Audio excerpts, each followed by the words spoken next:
HOA Karen destroyed my disabled daughter's wheelchair just to prove a point. It was one of those rare afternoons where the world felt still, the kind of peaceful moment you long for in the midst of daily chaos. The sunlight poured gently through the windows, casting a warm glow across the living room. My daughter, who faced a myriad of challenges each day, had just settled into her wheelchair. A small yet significant victory for her. This chair wasn't just a piece of equipment. It was her lifeline, her connection to the world outside the walls of our home. For her, it meant freedom. She could go to the park, visit friends, or simply sit on the porch, feeling the breeze. But that afternoon, as she quietly sat there, the universe seemed to pause before everything shattered. Without warning, a sharp, unforgiving sound broke the silence. I rushed outside, my heart pounding, to find her chair crushed beyond repair. Karen, my neighbor, stood there, the smug expression on her face unmistakable. I had to prove a point, she sneered, her eyes cold.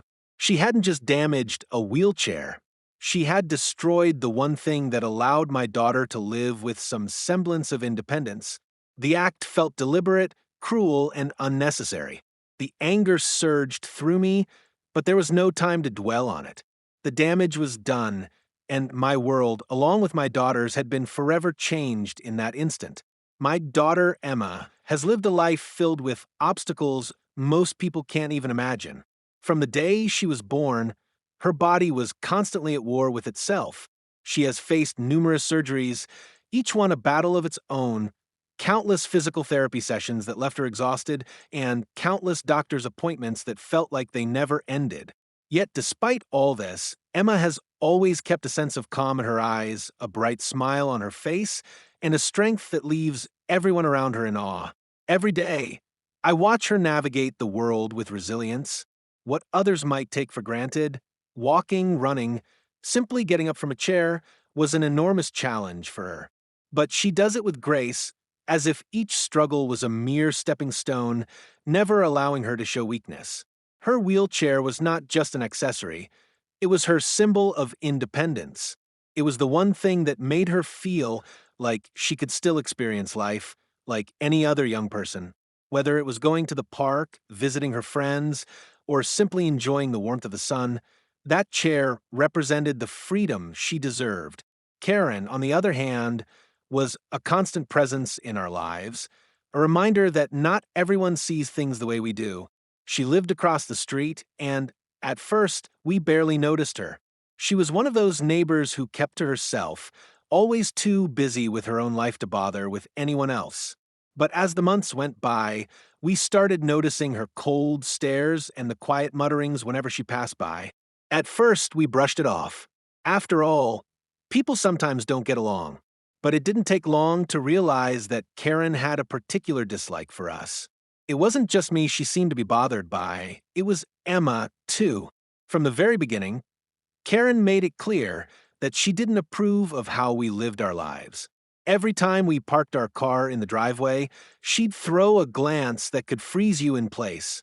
Every time Emma wheeled herself outside to enjoy the sunshine, there'd be a comment under her breath, barely audible but sharp enough to sting. "Why can't you get her to stay inside, where she belongs?" she'd mutter as she walked by. The first time she said something like that, I tried to let it slide. It seemed like a fluke, a single bad moment. But no, it happened again and again, small, passive-aggressive comments that no one else seemed to notice. It didn't help that Karen was a woman who felt entitled to everything around her. If anything, I learned that she believed the neighborhood should be a picture-perfect, cookie-cutter version of what she deemed acceptable. The tipping point came one day when she approached me outside, a look of superiority on her face. She was concerned, she said, that Emma's wheelchair was in the way of the sidewalk, that it made her property look unsightly. She demanded that Emma either stay inside or move somewhere else, implying that her wheelchair was an inconvenience to her. I was stunned. How could someone who didn't even know my daughter talk to me like this? I tried to reason with her, tried to explain that Emma needed her wheelchair to get around and that it wasn't just a matter of convenience, it was a necessity for her to live some semblance of a normal life. But Karen wasn't interested in hearing any of that. She had no empathy, no understanding of what it was like to live with a disability, and no care for the difficulties we face daily. For her, it was all about proving her point that she was the one in control of the situation. As the days passed, the tension grew. Karen's behavior escalated. It became more blatant. Every time Emma went outside, Karen was there, staring from her window, making it known that she was unhappy with her presence. And while Emma kept her head high, I could see the impact it had on her. The once cheerful girl who used to love going out for walks was now beginning to hesitate. She noticed the coldness in Karen's eyes, the disapproving stares, and it stung her. It was subtle, but it was enough to make her retreat inwardly. For me, the wheelchair had become more than just a tool, it was a symbol of what my daughter had fought for. Every dent in the chair, every scratch, every tear in the fabric told a story of strength, of resilience, and of her refusal to be held back. I had watched my daughter face physical challenges that would break most people, but through it all, she had held on to one simple thing: her ability to move, her ability to go where she wanted, to have a bit of independence. That wheelchair was her freedom, and I would never let anyone take that away from her. Then came the day that changed everything. The moment Karen crossed the line, the moment she took that symbol of Emma's independence and destroyed it. I was left standing there in complete disbelief, staring at the wreckage of my daughter's wheelchair, knowing that Karen had done this just to prove some twisted point. It wasn't enough for her to make us uncomfortable. She needed to destroy what mattered most. Karen's actions were more than just cruel, they were deliberate. She knew what she was doing. And for me, the pain wasn't just about the wheelchair. It was about the years of struggle, of fighting for Emma's right to live a life she deserved, only to have it all shattered by someone so blinded by their own sense of entitlement that they couldn't see the damage they were causing. It was about the realization that not everyone saw my daughter for the beautiful, strong, and inspiring person she was. Some saw her as nothing more than an inconvenience, a problem to be solved. And Karen's actions were the epitome of that. As I stood there, my heart racing and my hands shaking, I realized that this wasn't just a fight for a wheelchair. It was a fight for my daughter's dignity, her right to live without fear, without being made to feel lesser. It was a fight I wasn't going to lose. The incident with the wheelchair was not an isolated event. It was only the latest chapter in an ongoing saga that had been slowly building, a series of small, quiet provocations that now seemed to culminate in something far more sinister. It wasn't just about the wheelchair. It wasn't even about the space it took up on the driveway. It was about power, the power Karen sought to wield over us, to make us conform to a life she deemed acceptable. Every interaction with her had become a battle, a subtle war over boundaries, respect, and dignity. But nothing, absolutely nothing, had prepared me for the day she decided to cross the line. In the days following the destruction of Emma's wheelchair, I found myself consumed with thoughts of how we had arrived at this point. Karen had never been a particularly warm person, but I had tried, perhaps naively, to believe that she could be reasoned with. I had made excuses for her behavior, brushed off her cold stares, told myself she was just a product of her upbringing. Perhaps she didn't understand what living with a disability really meant. But the more I thought about it, the clearer it became. Karen's actions were not the result of ignorance. They were deliberate. I tried to reach out to her after the wheelchair incident, hoping to resolve things peacefully. I approached her house, my mind running through all the ways I could express my frustration without escalating things. But as soon as I stepped onto her property, I could feel the tension in the air, thick and suffocating. Karen's eyes were cold, her lips tight in that familiar judgmental line. She opened the door, just enough to speak, not letting me in, as if I were the one who didn't belong here. "I need to speak with you," I said, trying to keep my voice steady. I could already feel the anger rising, but I refused to let it show. Karen crossed her arms, leaning against the doorframe, her gaze piercing. "About what?" she asked, her tone flat. "About what happened to Emma's wheelchair." I replied, my voice trembling slightly. "You've crossed a line, Karen." That wasn't just a chair, it was her way to live. She needs it. You have no right to destroy it. Her eyes narrowed, and she gave a dismissive laugh, one that made my blood run cold. You're overreacting, she said, as if the words were too small for the weight of the damage she had caused. It was just a wheelchair, a piece of junk that was cluttering up the place. You can always get her another one. Her words hit harder than I expected. I could feel my fists clenching at my sides, the frustration bubbling up inside of me. It wasn't just a wheelchair, Karen. It's her freedom. It's her mobility. You don't get to decide what's acceptable in this neighborhood. We've done nothing wrong. Emma has done nothing wrong. But Karen's face hardened, and I could see the arrogance in her eyes, the belief that she was in the right, that she had the authority to dictate how others should live. She stood up straighter, her posture stiff with a sense of superiority that only fueled my anger. I don't care about her freedom.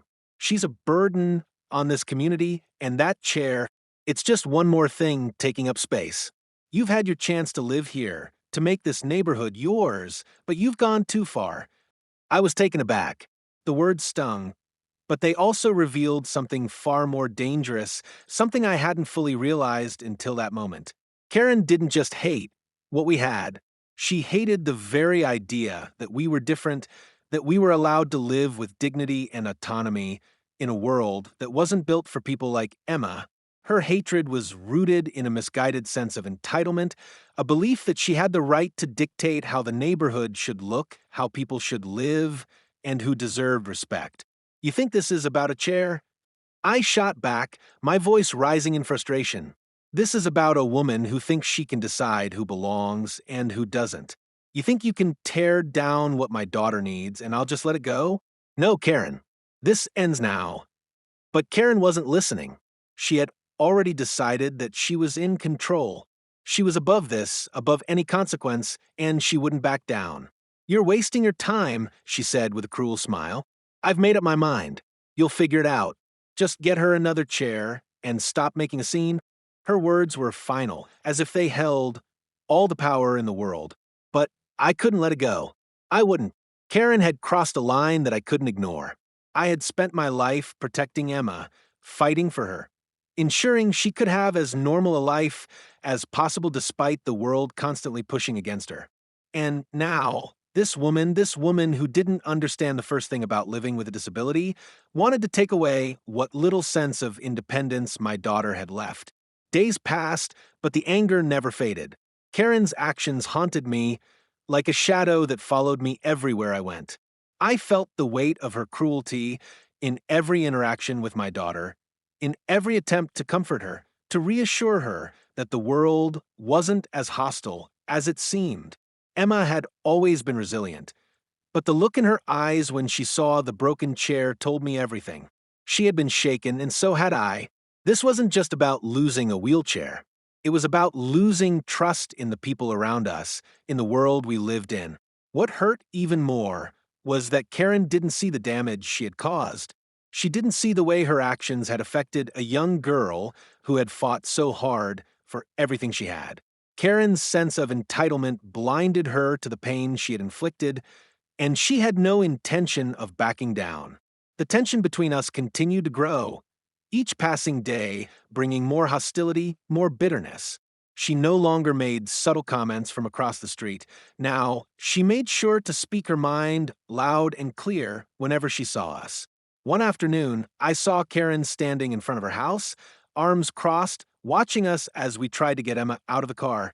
The simple task of transferring her from the car to her new wheelchair, one we had just gotten after her previous chair had been destroyed, felt like an insurmountable task, like we were being judged every second.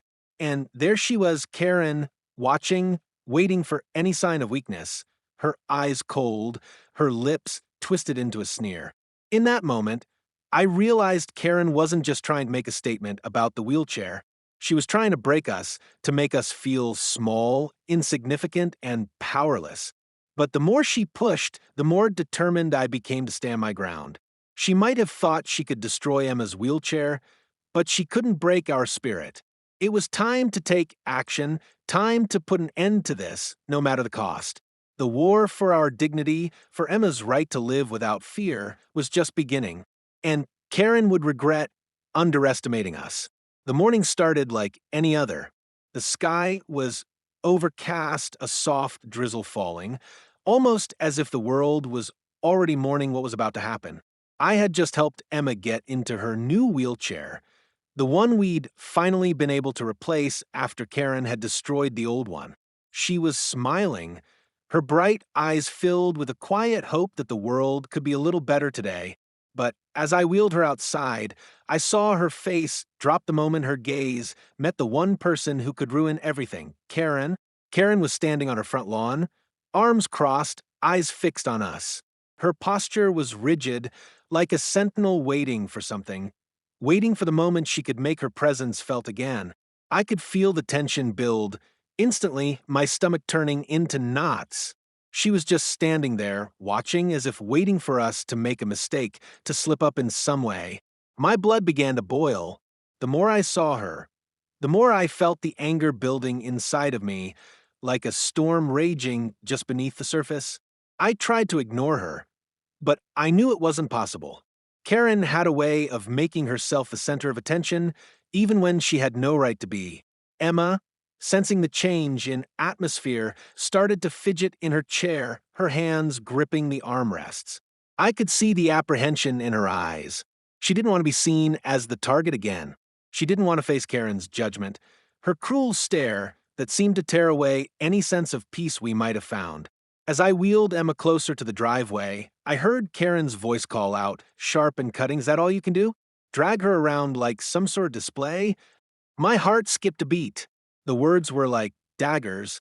I froze for a moment, unsure how to react. This wasn't the first time Karen had made her opinions clear. But this time, the sting of her words was sharper, deeper. I turned to face her, my jaw tight, my hands clenched around the wheelchair's handles. I was done holding back. "Excuse me?" I asked, my voice trembling with barely contained rage. "What did you just say?" Karen didn't flinch. Instead, she took a step forward, her eyes narrowing as if she was savoring the moment, relishing the power she had over me. "I said," she repeated, her voice dripping with disdain, "that's all you can do. You've turned your poor daughter into a sideshow. She's a burden, and you're too blind to see it." Every word she spoke felt like a slap in the face, but what hurt the most was that she didn't even see Emma as a person. She saw her as an inconvenience, something to be shoved aside, ignored, erased. The rage inside of me surged. How could anyone be so cruel, so heartless? How could she look at my daughter, a young girl who had already fought so much, and reduce her to nothing more than a burden? Before I could stop myself, I took a few steps toward her, my voice loud and steady now. "You have no idea what my daughter goes through. You have no idea how hard she fights every single day just to live a life you take for granted. And you think you have the right to tear her down?" I was close now. So close I could see the smug look on her face, the tiny flicker of satisfaction in her eyes, as if she had won. But I wasn't going to let her win. Karen stepped back slightly, as if she was trying to maintain the illusion of control. "You don't get it," she sneered. "It's not just about the chair, it's about the fact that you don't belong here. You don't belong in this neighborhood, and neither does she. You've turned your lives into a public spectacle. I won't stand for it." Her words hit like a blow to the chest. The air felt thick, suffocating, as though everything was closing in. For a moment, I could hardly breathe. The years of fighting for my daughter, of pushing back against the world that tried to tell her she didn't matter, had all come to this moment. Karen wasn't just attacking my daughter's wheelchair. She was attacking everything we had worked for, everything we had fought to build. I could feel Emma's eyes on me, watching, waiting for me to make the next move. I couldn't let her see me back down. I couldn't let Karen think she had won. With every ounce of strength I had left, I pushed forward. "You don't get to make that decision," I said, my voice trembling but strong. "You don't get to decide who belongs and who doesn't. My daughter is not your problem. She's not your burden. She's my world, and I'll do whatever it takes to protect her." Karen's eyes flashed with something, maybe fear, maybe anger, But she wasn't done. She wasn't backing down yet. "You think you can stop me?" she scoffed. "You can't. I've been here longer. I know how this works. You're nothing but a nuisance." Her words, her actions, were like a slap after slap, but I wasn't about to let them break me. My daughter's face, filled with uncertainty, flickered through my mind. I couldn't let Karen get away with this. Not this time. I wasn't just defending Emma, I was defending every person who had ever been made to feel less than, every person who had been pushed to the margins, ignored, or silenced. "Get off my property," I said, my voice low but filled with conviction. "And don't ever come near my daughter again." For a brief moment, Karen seemed taken aback, as if she wasn't used to being spoken to like this. But the anger in her eyes flared even brighter, her face contorting with rage. "You think you can scare me?" she spat. "I'll have you thrown out of here. You're nothing." But I wasn't listening anymore. I had no interest in what she had to say. I had found my voice, and I was ready to fight for what was right. With a sharp movement, I turned Emma's wheelchair, starting to push her away, but Karen wasn't finished. She stepped forward, her hands shaking with fury. But it wasn't just anger anymore, it was desperation. She didn't have the control she thought she had. "Don't you dare walk away from me," she shouted, but the words had no power. I could hear the tremor in her voice, the realization that she had lost control. As I wheeled Emma back toward the safety of our house, I knew this was the turning point. The moment everything had changed. I wasn't going to let Karen destroy us. I wasn't going to let her destroy Emma. We had faced so much already, so many challenges, so much heartbreak, and now I had found the strength to stand up, not just for my daughter, but for us, for our right to live with dignity. And Karen, for all her arrogance, had lost. She might have broken the wheelchair, but she couldn't break our spirit. I could hear Karen's voice fading behind me, but it no longer mattered. It was done. I had stood up and we had won. The moment I turned my back on Karen and wheeled Emma away, I felt a sense of finality, a feeling that, while the battle wasn't over, we had won a critical victory. The weight of the confrontation, of the words we exchanged, lingered in the air, and it wasn't just about Karen anymore. It was about the toll her cruelty had taken on my daughter and how this incident had shifted something deep inside me. But as we retreated into the safety of our home, I realized that the emotional aftermath was far from simple. Emma, ever the strong spirit, was unusually quiet that evening. She didn't cry, didn't say much at all. It was as though the events of the day had drained her energy completely. After the confrontation, I could see the toll on her, not just physically, but emotionally. She had always been resilient, but this was different. Karen's words had hurt her more deeply than I had realized. She may not have expressed it aloud, but her silence spoke volumes. I tried to comfort her, tried to reassure her that what Karen said didn't matter, but I knew Emma didn't believe that. Karen's words had planted a seed of doubt in her mind, a seed that only time would be able to erase. As I sat beside her, brushing the strand of her hair from her face, I realized how much this moment had exposed the fragility of the world outside our home, the ignorance that still existed in people like Karen, but I also realized how much my daughter had endured, how much she had learned to rise above the hardships of life. And no matter what Karen did, no matter how much she tried to break us, we had something she could never take away: each other. The days that followed were a blur. There was no escaping the ripple effect of what had happened. The confrontation between Karen and me spread quickly through the neighborhood. People who had once remained passive, who had quietly watched as Karen made her subtle digs and taunts, suddenly found their voices. It was as if the wall of silence had finally cracked and the truth about Karen's cruelty was exposed for everyone to see. Neighbors who had never spoken up before began to approach us, offering their apologies for not noticing sooner, for not standing up when they had the chance. I was taken aback by how many people had seen Karen's behavior and said nothing, thinking it was just the way she was. But now, it seemed the tide was changing. The community was rallying around us, offering support in ways I hadn't expected. It wasn't just words, it was real action. People were calling for a neighborhood meeting, expressing their concerns about Karen's behavior and how it had affected the community's harmony. It was clear that Karen's reign of quiet control was beginning to unravel, and she hadn't even realized it yet. One neighbor, Mrs. Daniels, who had lived on the block for over 20 years, came by to offer her support. She knocked on our door that evening, a soft smile on her face. "I've known Karen for a long time," she said, her voice tinged with regret, "and I've seen the way she treats people. But I never imagined she would go this far. I just want you to know that we stand with you. What she did to Emma, there's no excuse for it." It was a relief to hear these words, to realize that not everyone in the neighborhood thought the same way Karen did. Mrs. Daniels wasn't the only one.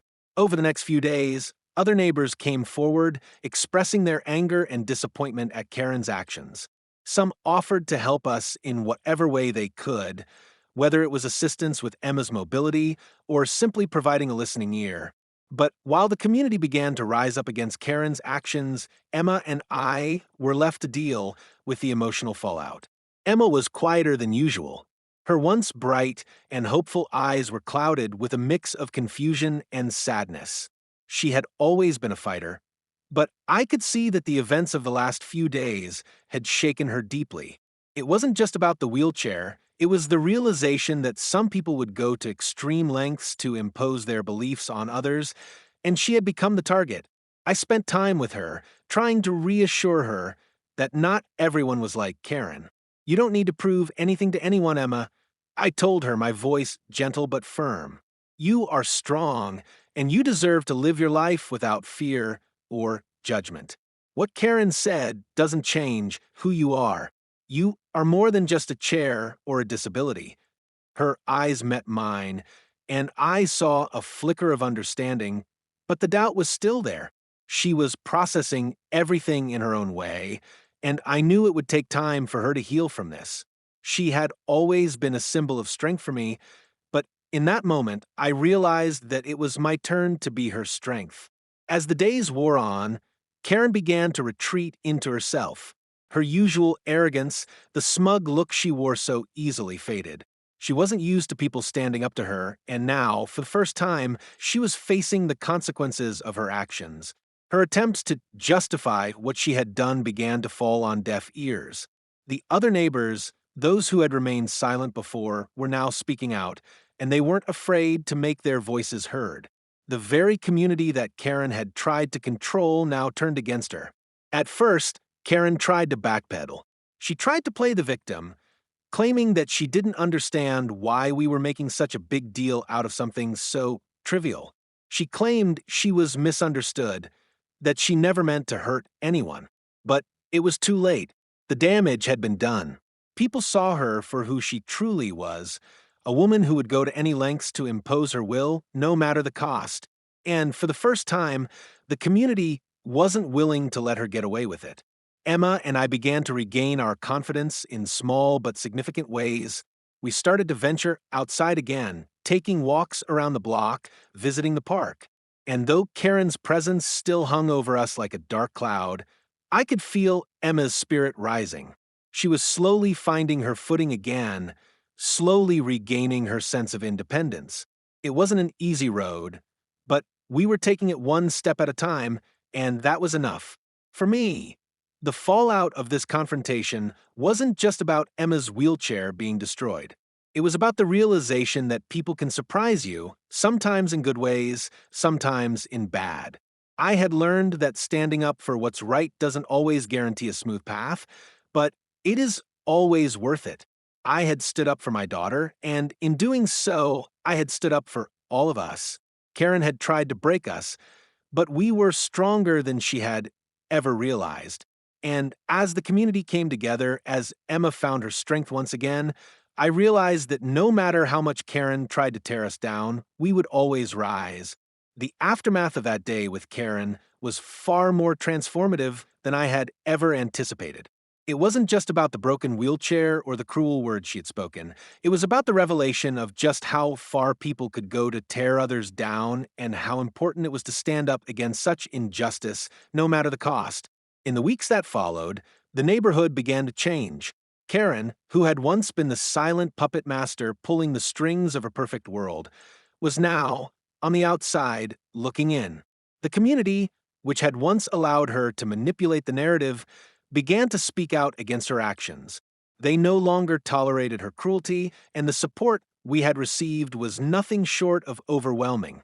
For me, the greatest lesson from this entire ordeal was that standing up for what's right was not always easy, but it was always necessary. In the beginning, I had feared that speaking out would make things worse, that it would cause more harm to my daughter, more pain for our family. But what I came to realize was that silence only allowed the cruelty to continue. By speaking up, by drawing that line in the sand, and refusing to let Karen's actions go unchallenged, we had reclaimed our dignity and our right to live freely, without fear of judgment or ridicule. Emma had always been my source of strength, but through this ordeal, I learned just how much strength I had within myself as well. I had always fought for her, but this time I had fought for both of us. Standing up to Karen had felt like a war, and though the battle was exhausting, it was worth every second. We had fought not just for a wheelchair, but for our right to exist in this world without feeling small, without feeling inferior, without letting anyone strip away our humanity. The courage I had found in myself was something I had never known I had. And it made me realize that no matter what happened in the future, we would always be able to stand tall together. As for Karen, the community's backlash had consequences. People who had once whispered behind closed doors now spoke freely. Neighbors who had been afraid to stand up to her now did so without hesitation. And Karen, who had thought herself untouchable, found that her control over the neighborhood had crumbled. The subtle manipulations that had once kept people silent no longer worked. In the end, Karen was forced to leave the neighborhood. The place she had once ruled was no longer her domain. Her actions had made it impossible for her to remain in a community that no longer tolerated her cruelty. My daughter's new wheelchair, though a symbol of independence, was also a symbol of our growth. It wasn't just a replacement for the old chair, it was a new beginning. Each new wheel, each sturdy armrest, was a testament to our resilience, to the strength we had gained by standing together as a family. It was a symbol of our determination to continue living life on our own terms, despite what others might say or do. This chair was not just a physical object. It was the embodiment of everything we had fought for, the right to be seen, to be heard, to live without fear. The journey we had gone through together had changed us in ways I hadn't fully grasped until that moment. The world outside had shown me its darkness, its capacity for cruelty, but it also showed me the incredible capacity of people to stand up for what's right. The neighbors who had come forward, the friends who had supported us, and the strangers who had stepped into our corner. It was in those moments that I truly understood the power of community. They had all reminded me that no matter how small the battle may seem, it is never too insignificant to fight for. In the end, this wasn't just about one broken wheelchair. It was about standing up for what's right, about choosing to fight back when someone tries to take away your dignity, your independence, or your voice. It was about learning that no matter how small you feel or how much you fear the power of others, you always have the power to stand up for yourself and for those you love. We had proven that, and in doing so, we had won.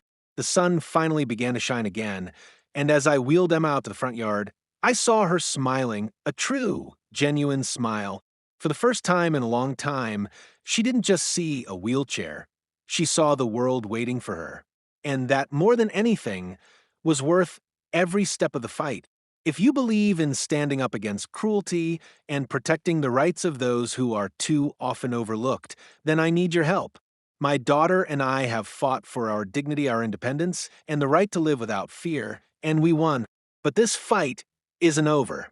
There are still people out there who think it's okay to tear others down, to make them feel small, just to prove a point. It's time we put a stop to that. I'm asking you to join us in this fight. If you've ever felt the sting of being judged, of being made to feel like you don't belong, know that you are not alone. Hit that subscribe button, share this story with your friends, and leave your thoughts in the comments. Let's show the world that we will not back down, that we will stand tall together, no matter what anyone says or does. It's time to build a world where everyone, no matter their ability or background, is treated with respect and kindness. We've already taken the first step. Now, let's keep moving forward. Let's make this world a better place for all of us. Together, we are unstoppable.